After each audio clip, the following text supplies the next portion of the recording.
এই দোয়াটা আমি নিজে পড়ে পরীক্ষা পেয়েছি। এটা নবীজির হাদিস থেকে এসেছে। আমার একবার পিঠ 2 দিন ধরে প্রচন্ড ব্যথা, নড়তে পারতেছি না, চড়তে পারতেছি না। মসজিদে জোহরের নামাজ পড়ে দোয়াটা পড়ছি, বাসায় আসার আগে আল্লাহ তাআলা ব্যথা ভালো করে দিস।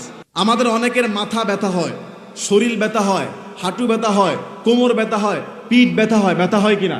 আজকে আপনাদেরকে একটা দোয়া শিখিয়ে দিব, ব্যথা ভালো হওয়ার দোয়া। শিখবেন এটা।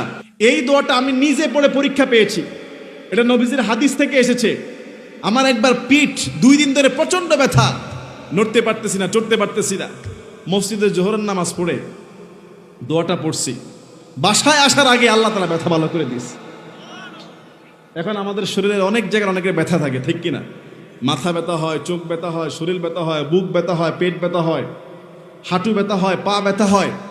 নবী সাল্লাল্লাহু আলাইহি সাল্লাম বলেছে, ব্যথা যেই জায়গায় হবে, ব্যথা যেই জায়গায় হবে ওই জায়গায় হাত রেখে প্রথমে বিসমিল্লাহ পড়বেন।